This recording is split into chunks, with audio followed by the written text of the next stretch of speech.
السلام علیکم ورحمۃ اللہ وبرکاتہ۔ ناظرین، آج ہمارے پروگرام میں ہمارے ساتھ موجود ہیں شیخ سمیر العاصی، اور ان سے ہم گفتگو کریں گے۔ ان کا پہلے تو میں بہت بہت شکریہ ادا کرتا ہوں کہ یہ اپنا قیمتی وقت نکال کے ہماری اسٹریم میں تشریف لائے ہیں، اور میں ان سے گزارش کروں گا کہ یہ پہلے اپنا تعارف کروا دیں، تو پھر انشاءاللہ تعالی ان سے بات کرتے ہیں۔ بسم الله الرحمن الرحيم. معنا اليوم شيخنا الشيخ سمير العاصي من مدينة عكا. فأولا أشكره على وجوده معنا وعلى إيجاد وقته لنا في هذا الوقت. فأولا أرجو من حضرته أن يعرف نفسه. أخوكم في الله الشيخ سمير محمد عاصي من مدينة عكا ومن مواليد عكا.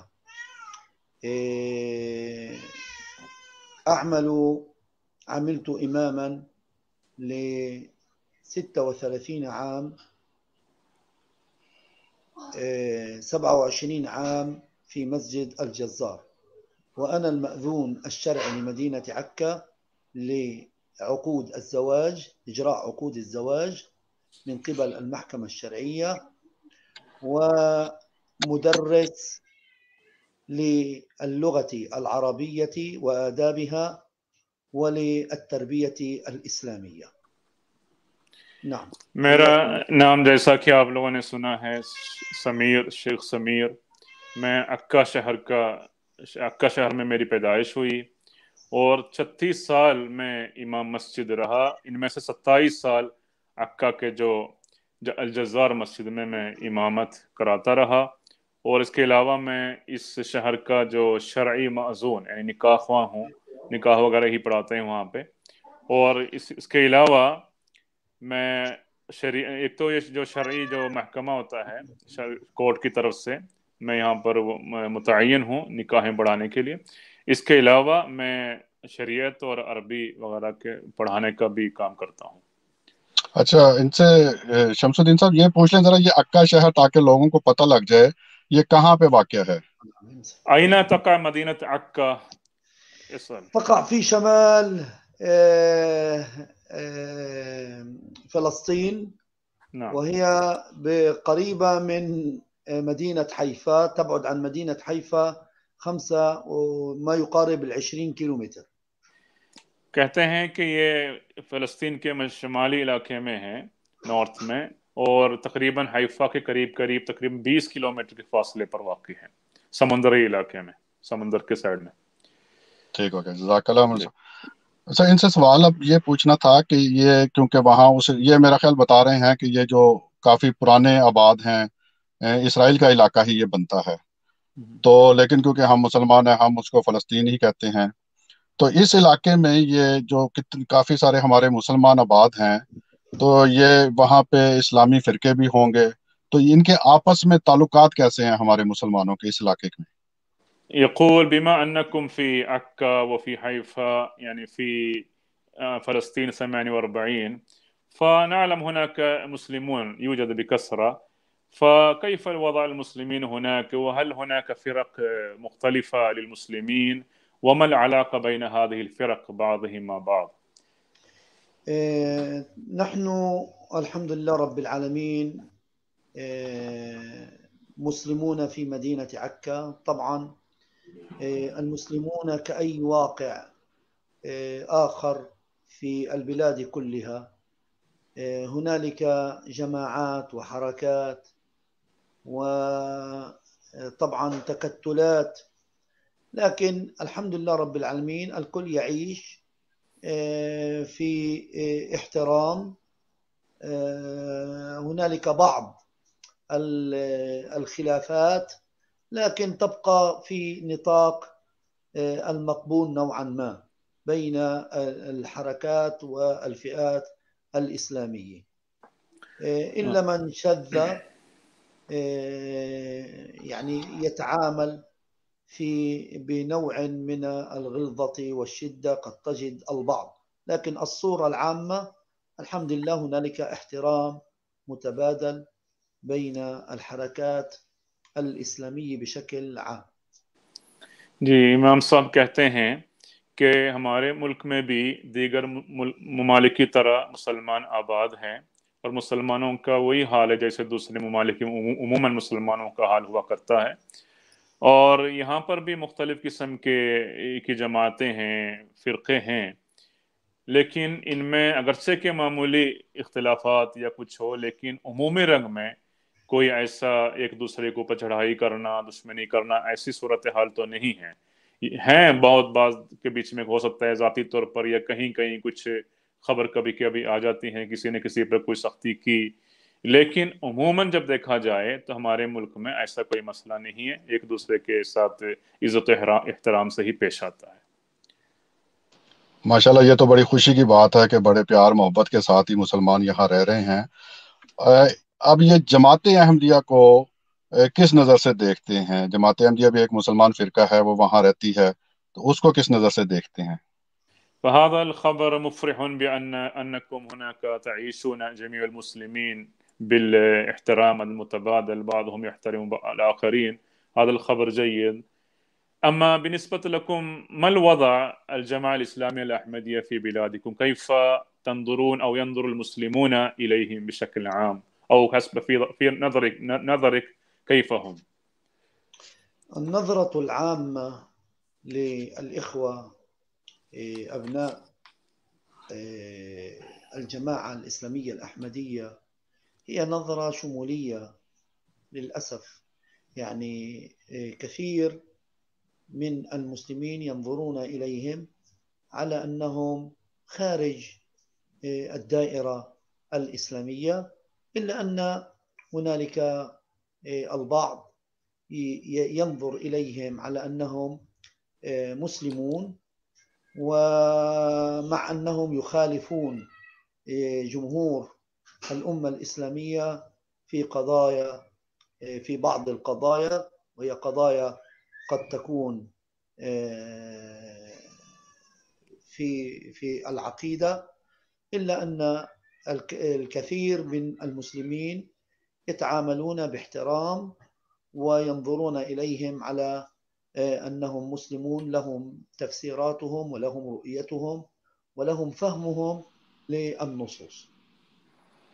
کہتے ہیں والبعض طبعا والبعض يتبنى النظرة المتشددة على أنهم خارجون عن الإسلام وليس لهم علاقة في الدين الإسلامي لا من قريب ولا من بعيد للأسف الشديد.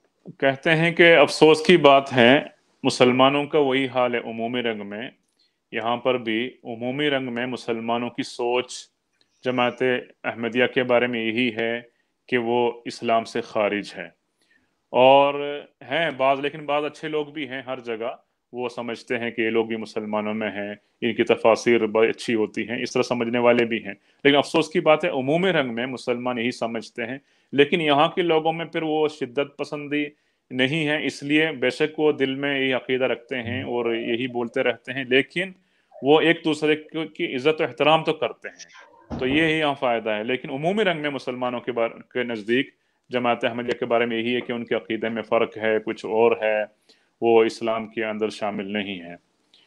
اب ان سے پوچھ لیں اپنا جی، ان سے اب شیخ بات یہ ہے مولوی صاحب کہ دیکھیں، ایک ان کی ہاں ویڈیو ہمیں ملی تھی اور ہاں ماشاءاللہ وہ کافی مشہور ہوئی، اور لوگوں نے سراہا، مسلمانوں نے انہوں نے ان کا ایک تو شکریہ ادا بھی کرتے ہیں اس ویڈیو کے حوالے سے کہ انہوں نے اس کے اندر بتایا تھا کہ یہ جو ایک پروپوگنڈا کیا جاتا ہے جماعت احمدیہ کے خلاف کہ یہ اسرائیل کی فوج میں شامل ہیں احمدی، تو آج پھر ہم یہ لائیو ہیں اور لوگ مسلمان سنیں گے، ان کی آواز پہنچے گی، تو ہم چاہتے ہیں اس حوالے سے یہ گزارش ایک دفعہ پھر کر دیں، اور وہ بھی شکریہ ادا يقول کر دیں کہ وہ جو انہوں نے نعم ویڈیو پیش کی تھی پہلے۔ يقول أولا أشكركم بأنكم قد سجلتم مقطع صوتية عندما طلبنا منكم في الماضي، أو الجماعة عندكم الجماعة الإسلامية الأحمدية، وذلك بعد أن وصلت الأخبار غير صحيحة أن عددا من الأحمديين يشتغلون في الجيش الإسرائيلي عندكم في فلسطين أو في إسرائيل هنا كما هم ينشرون، فحضرتكم قلتم أن هذا الخبر ليس بصحيح وذكرتم كلمات طيبة، فهل لك أن تضيف، لأن ما دمت معنا اليوم مباشرة هنا عبر الخط، فيمكنكم أن تشير إلى هذه النقطة الذي حكيت. أنا أعود وأقول لكل من أراد أن ينتقد الجماعة الإسلامية الأحمدية أن ينتقدها من خلال أفكارها المدونة في كتبها، ومن خلال الحق والصدق، وأن لا يفتري وأن لا يكذب. والنبي صلى الله عليه وآله وسلم حذرنا من الكذب والافتراء، والقرآن الكريم أمرنا أن نكون مع الصادقين.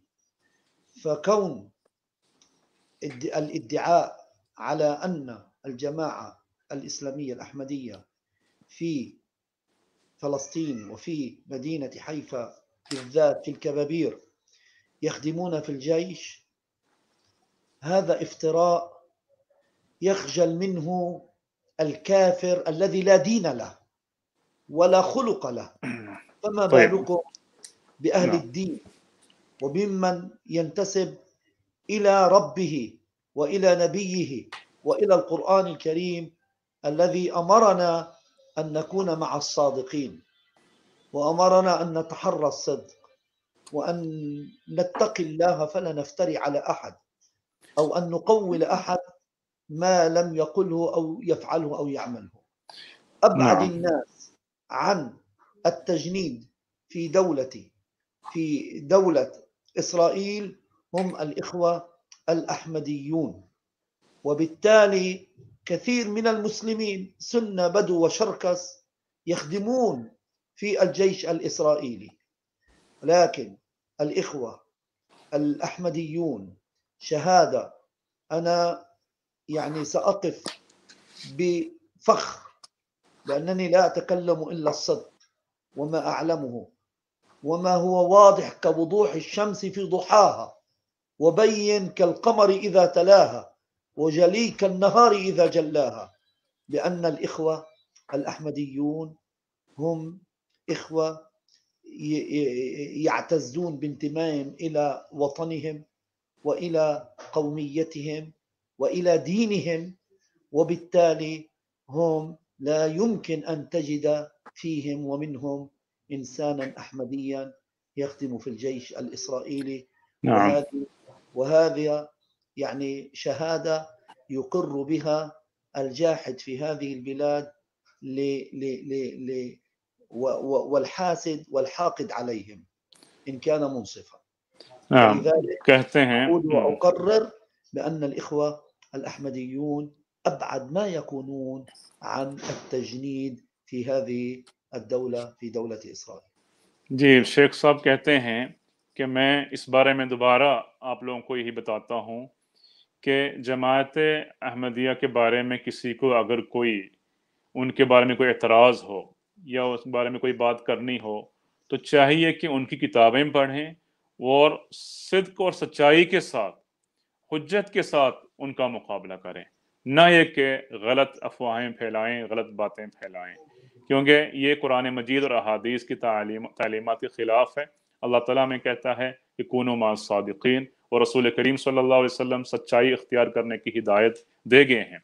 तो उसके बाद ये जो कहना इनके बारे में कि जमात अहमदिया जो यहाँ हैफा में मुकीम है और कबाबीर जो उनके जो इलाका है जहाँ पर अहमदी हैं, कहते हैं कि इनमें से ये लोग इसराइली फ़ौज में खिदमत कर रहे हैं, हरगिज़ सही नहीं है। मैं खुद गवाह हूँ, ये सरासर इफ्तिरा है, ये झूठ बोला जा रहा है इनके बारे में। और ये तो इंसान जिसके पास कोई दीन ही नहीं है वो लोग भी ऐसे झूठ बोलने से शर्माते हैं, तो इस हालत में मुसलमान कहने वाले ऐसे झूठ क्यों बोल सकते हैं? इसलिए मैं फिर दोबारा बोलता हूँ, ये लोग अपने वतन में हैं, अपने मुल्क में है, अपने दीन की हिफाजत करने वाले हैं, और इनमें से कोई भी शख्स इसराइली फ़ौज में इस वक्त मौजूद नहीं है। जबकि अहले सुन्ना में से और यहाँ के मुसलमानों की ग्रुप बदवी कहते हैं यहाँ पे, उनमें से और शर्कसियों में से यहाँ पर इसराइली फ़ौज में काम करने वाले हैं, मौजूद हैं, लेकिन फिर भी जमात अहमदिया की तरफ से कोई भी शख्स इस वक्त वहाँ पर इसराइली फ़ौज में काम नहीं कर रहा। ये सच है, मैं कहीं भी खड़े होकर इस सच्चाई का इजहार कर सकता हूँ। तो फिर मैं कहता हूँ कि सच बोलें, सच बोलने की आदत डालें, और सच यही है कि मैं गवाही देता हूँ कि इनमें से कोई शख्स इसराइली फौज में मौजूद नहीं है। जज़ाकल्लाह शमसुद्दीन साहब, अल्लाह ताला इन्हें जज़ा दे। इन्होंने फिर एक दफ़ा दोबारा इस बात की तस्दीक कर दी है कि कोई भी जमात अहमदिया का मेंबर इसराइली फ़ौज में नहीं है। ये बहैसियत इस्लामी दीनी रहनुमा फ़लस्तीन में काफ़ी बड़े आलम हैं ये, और इनके तवज्जुह से मैं चाहता हूँ कि आलम इस्लाम को एक पैगाम जाए, पाकिस्तान के उलमा, इंडिया बांग्लादेश के उलमा को, कि कोई ये नसीहत करना चाहें तो उस बारे में ये कह सकते हैं। يقول أولا نشكركم على الكلام الصحيح مرة أخرى، أنتم شهدت على هذا الصدق، بارك الله فيك. أما الآن بصفتك كإمام هناك وعالم إسلامي في بلادكم، ما هي النصيحة التي من خلالها تتوجه إلى علماء المسلمين بشكل عام، خصوصا في باكستان وفي بنغلاديش وفي الهند، الذين يقولون أو يشددون ضد الجماعة الإسلامية الأحمدية في عداوة الجماعة الإسلامية الأحمدية، وهناك اضطهاد كبير للجماعة الإسلامية الأحمدية في باكستان. فبصفتك عالم إسلامي الذي يتبع الدين الإسلامي، ما هي النصيحة التي من خلالها ممكنك أن تتوجه إليهم؟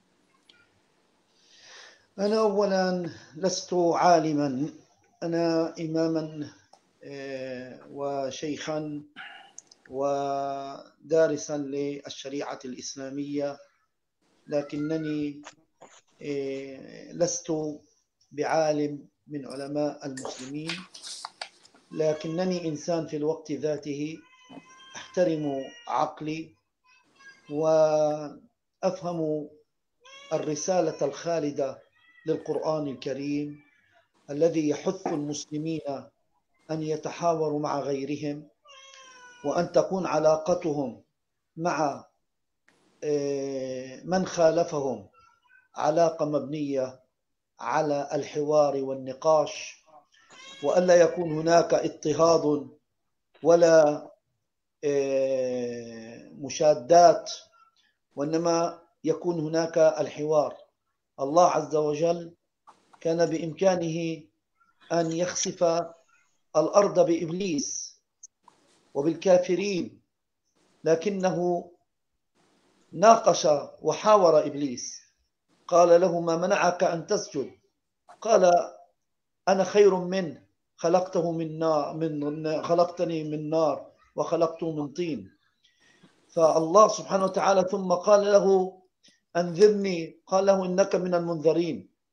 يعني لغة الحوار لابد أن تكون هي اللغة بين المسلمين وغيرهم، طالما أن غيرهم لم يرفعوا على المسلمين سلاحا ولم يمارسوا الاضطهاد على المسلمين. أما لمجرد أن تبنوا أفكارا لا توافقهم بل تخالفهم، هذا ليس داعي لأن يواجه المخالف بالإرهاب وبالقتل وبالبغض وبالحرب، بإعلان حرب عليه، وإنما بالحوار والنقاش، واضعين نصب أعينهم قول ربهم: ادع إلى سبيل ربك بالحكمة والموعظة الحسنة وجادلهم بالتي هي أحسن، إن ربك هو أعلم بمن ضل عن سبيله وهو أعلم بالمهتدين. إن القرآن الكريم أعطانا تأملات في سورة الكهف ليعلمنا أن المسلم لا يرفض لمجرد الرفض ولا يقبل لمجرد القبول، وإنما يرفض لأن الغير لا يقدم له دليلا على صحة اعتقاده. ولذلك قال وهو يعلمنا هذا الدرس أن نكون استدلاليين وأن نكون عقلانيين، وأن لا نرفع السيف على من خالفنا في الرأي طالما أنه لم يرفع علينا السيف ليقاتلنا ويخرجنا من ديارنا. فقال القرآن على لسان أهل الكهف الفتية المؤمنة الذين قال الله فيهم إنهم فتية آمنوا بربهم وزدناهم هدى، قال: هؤلاء قومنا اتخذوا من دونه آلهة لولا يأتون عليهم بسلطان بين فمن أظلم ممن افترى على الله كذبا. يعني نحن لا نرفض عقيدة قومنا لمجرد الرفض، إنما نقول لهم قدموا لنا أدلة على صدق قولاكم. فالدليل هو الحكم والنقاش، لغة الحوار والنقاش. أنا أقول للمسلمين آن الأوان، ونحن نعيش في القرن 21، أن نرتقي في علاقاتنا مع الآخر، مع من خالفنا في الفكر، أن نكون حواريين استدلاليين عقلانيين، طالما أن الغير لا يرفع علينا سيفا ولا يهدد أمننا ولا وجودنا. وبالتالي ما على المسلمين إلا أن يهبوا لقول الله تعالى: ومن قول الله تعالى: ومن أحسن قولا ممن دعا إلى الله وعمل صالحا وقال إنني من المسلمين. ولا تستوي الحسنة ولا السيئة، ادفع بالتي هي أحسن، فإذا الذي بينك وبينه عداوة كأنه ولي حميم، وما يلقاها إلا الذين صبروا وما يلقاها إلا ذو حظ عظيم. أيها الإخوة الأحبة، افتحوا صدوركم لغيركم وتناقشوا معهم، طالما أنكم تملكون الحجة فقاوموا. فليكن حوار أساس نقدكم ومواجهتكم لغيركم ممن خالفكم في الرأي هو الحوار والاستدلال والرد بالحجة على الحجة، بالحجة على ما يستدل به الآخر. أنا لنا أن نرتقي في أساليبنا وأن نطهر قلوبنا ونتعامل مع الآخر بنوع من الرحمة والعطف والحنان، وأن نناقش ونتحاور. هذه اللغة التي ينبغي أن يرتئي إليها المسلمون لا سيما في هذه الأيام.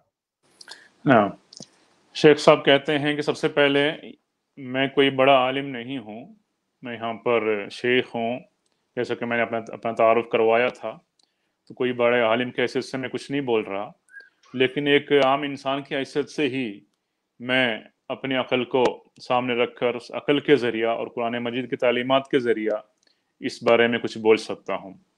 वो ये है कि हमें बाहमी एहतराम के साथ आपस में तबादला ख्यालात करना चाहिए।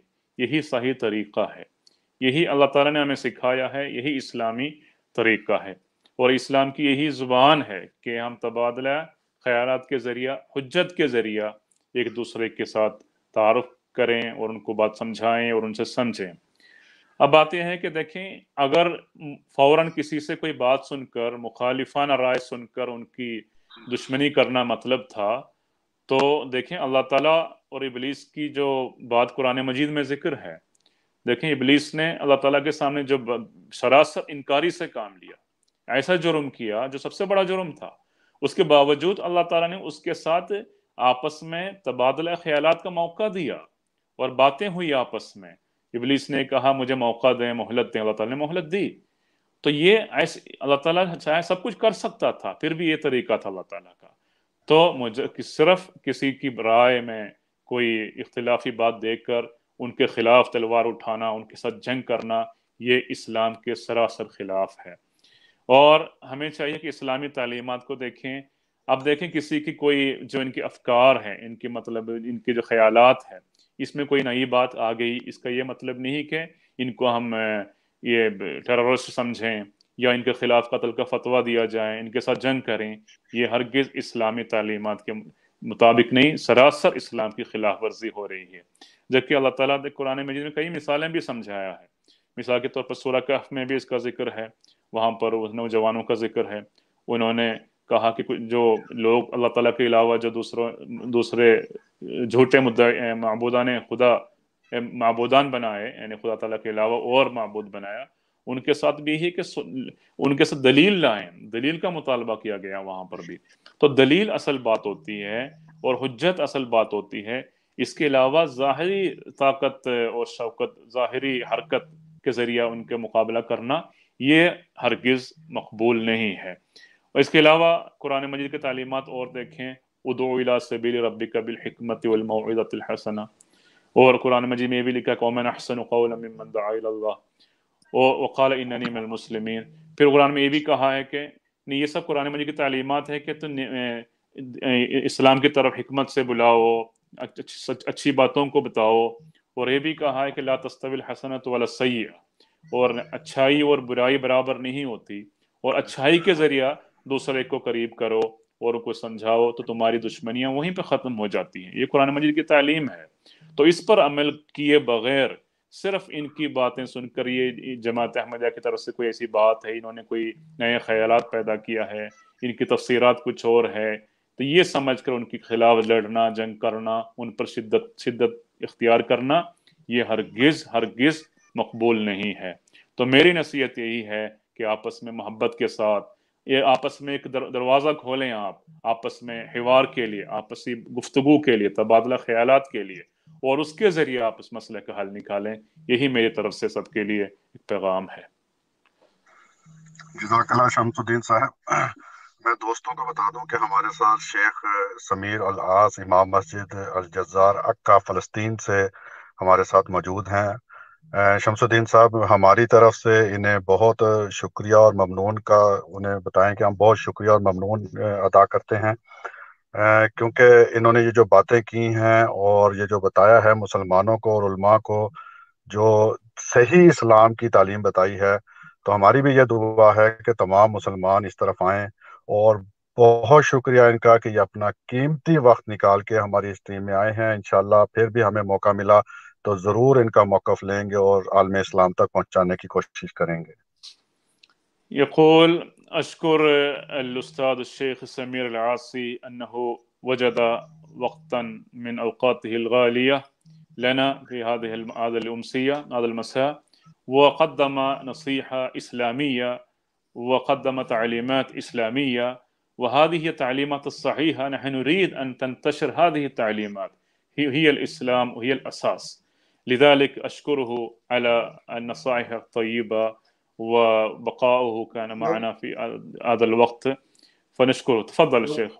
لو سمحت لي شيخنا نعم. الجليل شيخ شمس أن نعم. أقول أنا لست أحمديا، نعم. وأتحاور وأتناقش مع الإخوة الأحمديين بكل محبة وتقدير واحترام. أحترم الإرادة التي خلقها الله فيه وأعطاه الله إياها، وهي إرادة الاختيار، فمن شاء فليؤمن ومن شاء فليكفر. ذكر إنما أنت مذكر، لست عليه بمسيطر، إلا من تولى وكفر فيعذبه الله العذاب الأكبر. نحن نتحاور ونتناقش، لكن هناك في الأمور التي نختلف فيها، لكن هنالك أمور نحن نؤمن بها ونتعاون عليها لمصلحة المجتمع، وأن نرتقي في المجتمع إلا وأن نحافظ على القيم الإيمانية في هذا المجتمع. مجتمعاتنا الآن يعني يوجد فيها نوع من الإلحاد، كثرة الملحدين وكثرة المرتدين وكثرة الفسق والضلال. هذا الذي يجعلنا أن نلتقي فيما اتفقنا عليه، وأن يعذر بعضنا بعضا فيما اختلفنا فيه. هذه ينبغي أن لا تكون مجرد شعارات، وإنما أن نحولها إلى واقع. أنا لست أحمديا، ومع ذلك لي علاقة طيبة مع الإخوة الأحمديين، وهنالك زيارات ونتناقش وحوارات. هكذا ينبغي أن يكون المسلم. يعني إما أن أقتنع الأحمدي ليصبح مثلي، أو هو يقنعني لأصبح مثله ثم يحترمني وأحترمه. لا، الإيمان هو أن تبقى كما أنت، فيأمرني ديني أن أحترمك وأن أودك، وأن طالما أنك لا ترفع علي سيف فلا تهدد وجودي. لكن قضية الأفكار هذه لابد أن تكون يعني تبني الأفكار والفكر والمفاهيم عن قناعة مطلقة وثابتة، وليس من خلال الإرهاب ومن خلال القوة ومن خلال الاضطهاد. أنا أعود وأكرر بأنني أتحاور مع الإخوة والإخوة يتحاورون معي، ولم أجد مثلا ممن حولي أصبح أحمديا ولم أجد ممن هو مع الإخوة الأحمديين أصبح مثلي ومثل المسلمين أو ترك الجماعة. لكن هل هذا يجعلنا أن تمتلئ قلوبنا حقدا وكراهية وأن يقتل بعضنا بعضا؟ لا، هذا ليس دينا، هذا ليس دينا. هذه نزعات نفسية ينبغي أن نتخلص منها وأن نرتقي إلى الدين الذي يدعو إلى السلم وإلى المحبة بين العباد كل العباد. نعم، शेख साहब कहते हैं कि मैं अपनी एक मिसाल ही बता देता हूँ यहाँ पर। देखो, मैं अहमदी नहीं हूँ, लेकिन अहमदियों के साथ मेरे अच्छे ताल्लुकात हैं, क्योंकि अल्लाह ताला ने हमें इख्तियार दिए है कि दीन के मामले में अल्लाह ताला ने कोई जबर और ज़ोर ज़बरदस्ती की तालीम नहीं दी। अल्लाह ताला ये फरमाता है, मन शाअ फलयुमिन व मन शाअ फलयकफुर व लस्ता अलैहिम बिमुसैतिर।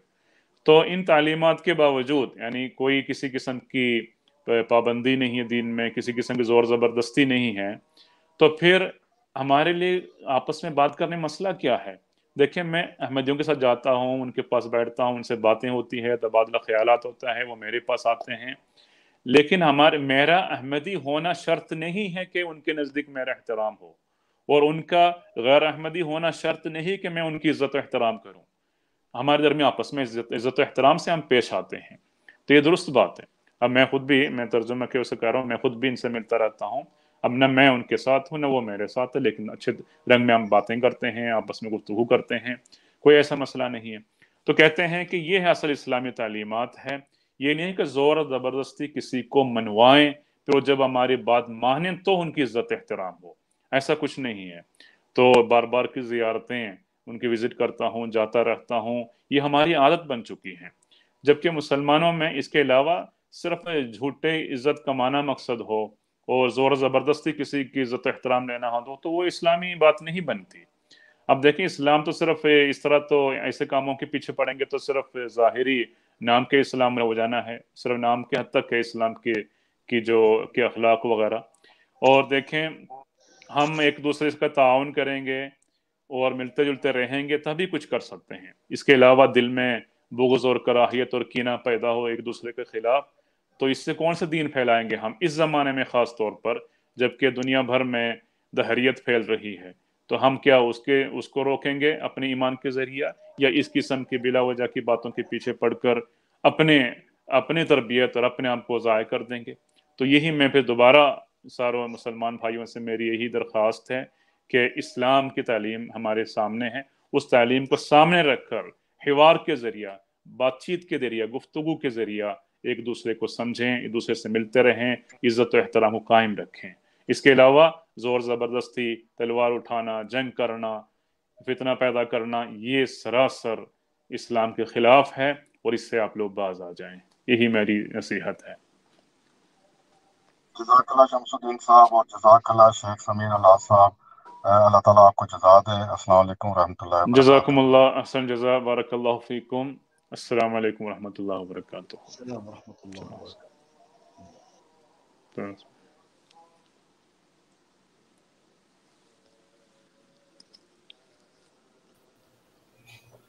जी अस्सलाम वालेकुम वरहमतुल्लाह।